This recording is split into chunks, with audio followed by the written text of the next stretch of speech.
Mothers and fathers, husbands and wives, sisters and brothers, friends for life won't live in the past. All I wanna do now is making it last. It's time again for another conversation, and this time we're continuing a conversation where we were introduced to the whole idea of a conference or a circle with restorative justice, because we're talking about how can the techniques from restorative justice help us to have healthy relationships. If you missed the first part of the conversation, shame on you.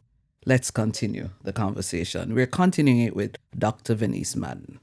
If there's somebody who's listening and they're saying, but Dr. Madden, that sounds like a lot to try to even incorporate in my one-on-one relationships, what would be your response to that? Well, the thing with RJ is that you usually have a facilitator. So there is somebody who is, leading out the group.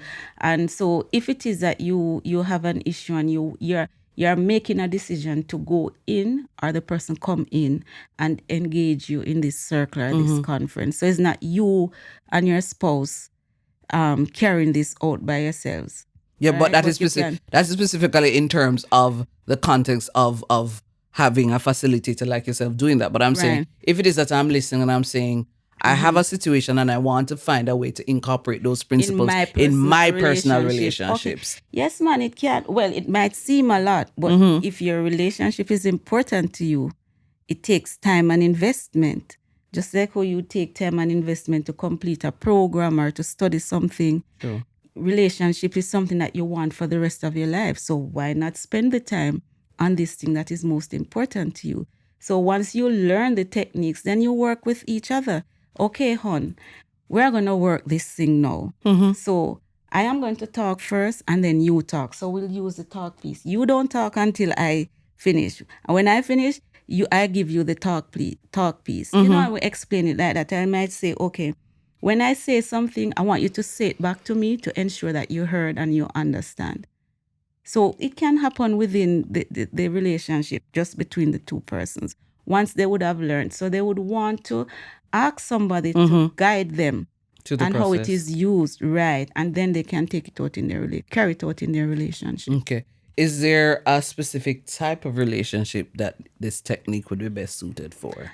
I am not thinking of any specific relationship is relationship. And you want, and the idea is you want to feel heard, you want to feel validated, you want to feel safe. That's a good word. You want to feel safe in your relationship. And so it can work with any relationship. Once there's an issue and you want to work through it. But the important thing is to have someone teach you or teach both of you the techniques and then agree, because it's important. It doesn't make sense. One party want to do it and the other not interested. It's not going to work. Both persons would have to agree, just as in the general RJ. Remember now, RJ is Restorative Justice. Right? In general RJ, both parties will have to agree to be a part of the conference or a part of the circle. Otherwise, it won't happen because it has to be voluntarily. So the court cannot force or shouldn't force anybody to do RG, right? A teacher or a school, and it's very effective in schools too, especially when they have issues among students and teacher-student issues. Instead of the first thing is to be punitive and suspend or expel. You keep using that term and somebody might be listening and they don't know what that term means. Punish. Okay. Instead of wanting to punish the person, it's more about how can we help to restore the relationship? Okay. How can we bring about transformation instead of punishing and sin? Because one of my challenge with expelling or suspension is that sometimes that's what the youngsters want. And they don't really benefit from suspensions. So how can we do it differently so they still stay in the school environment and learn what it is that we want them to learn so their behaviors can change? Restorative justice can help with that. It's interesting you should mention, because based on what continues to happen in our schools, are you then saying that this is something that really should be utilized across the board? I think so. Instead of sending them home, or if they're at school, they reach school late and you're locking them out at the gate. I don't think that is effective. because they are not learning anything by standing out by the gate. And some of them might end up going places where parent didn't intend for them to go because they are not being supervised.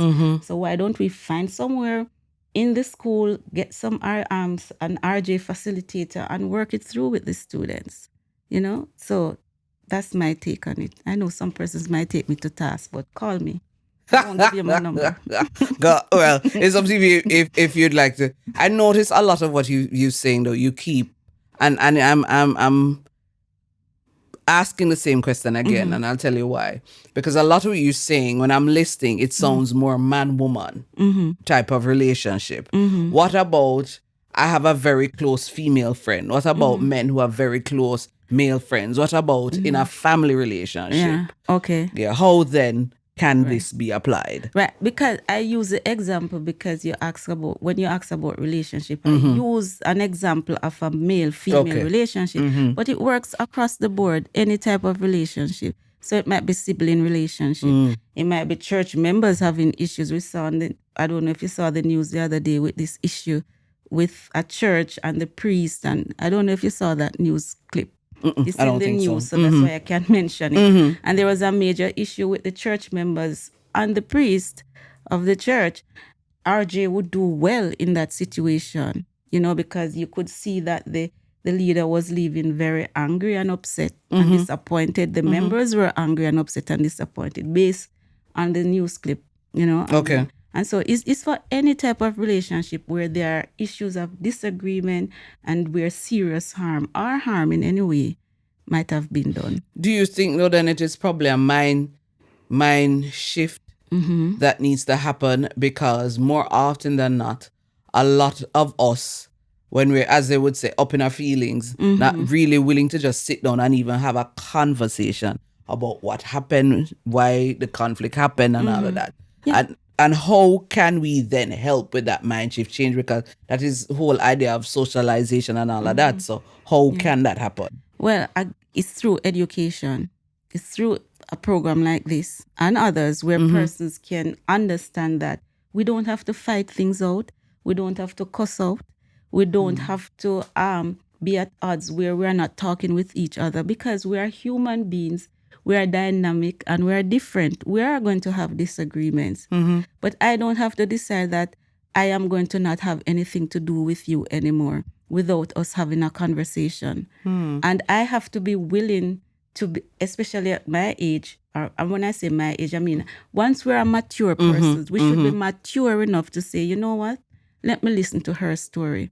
Or let me listen to what led her or what led him to do what he did.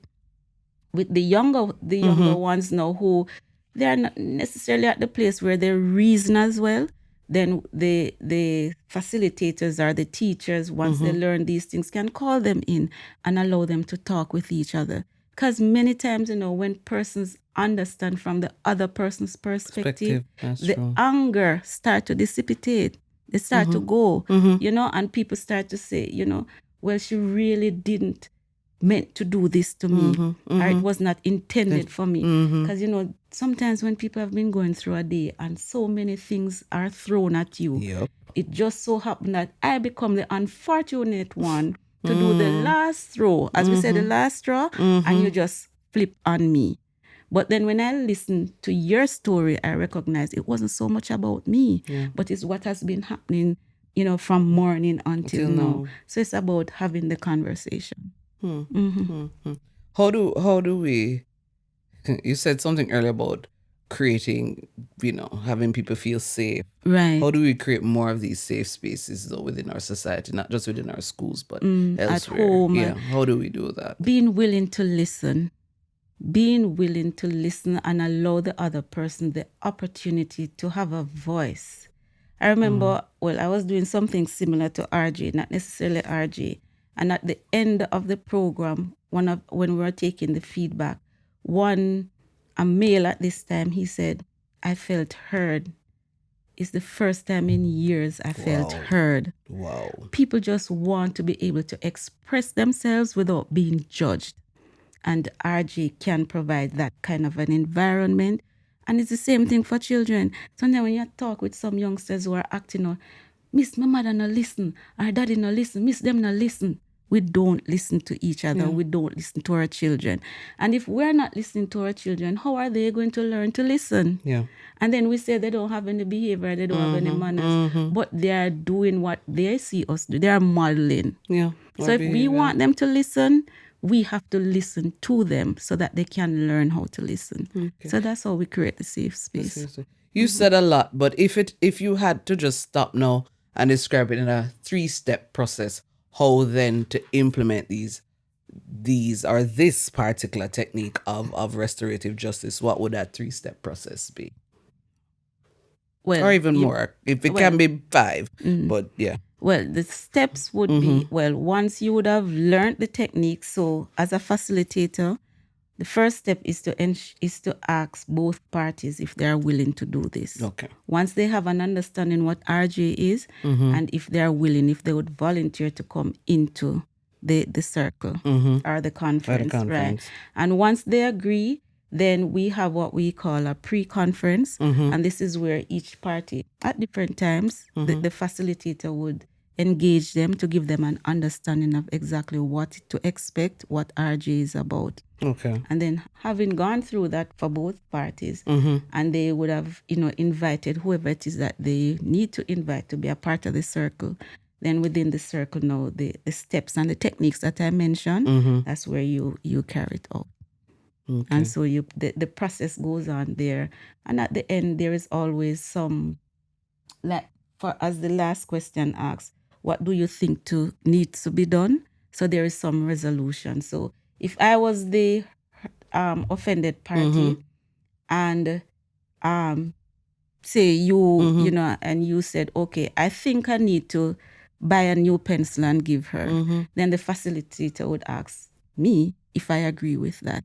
I can decide whether or not I agree, or I said, no, I don't want one pen, I want one pack of pen. Okay. But of course, then the facilitator would process that, if it's reasonable and if the person can afford the pack of pens. That's, I don't know, you got the idea? Yeah. So they work it through. Okay. You've said a lot, and I am sure it has left a lot of individuals thinking, including myself. What's the one idea you want to leave with individuals? If they got nothing else, all of what you just said, what's the one thing? If they got nothing else, this is the one idea they must get. Okay, that it's okay to just step back and allow the other party to express themselves and be open to listen. Be open to listen, because we don't always have to be at odds with each other. We don't have to fight things out. It don't always have to end up in court. We can talk through things. Be willing to talk. Be willing to listen. That's what I would say. It sounds like more than one thing because you asked for one. But it's fine. Yeah. Just be willing to listen. Give the person an opportunity to express what happened and be willing to listen and engage a conversation. Yeah. Thank you so much, Dr. Madden. Ladies and gentlemen, you have no idea how long it took for me to get this woman in this space. In this space, but it was definitely worth the wait. And if you got nothing else from the conversation, which was about how can the techniques of RJ, restorative justice, ensure that we have healthy relationships. It's the whole idea of creating safe spaces for each other so we can feel as if we're validated and that we're listened to. And we must be willing to listen to each other. Thank you so much. This was Making It Last podcast, where it's all about helping us to have better relationships, not just with ourselves, but with other people. I'm Noreen Daly. Until next time. Mothers and fathers, husbands and wives, sisters and brothers, friends for life won't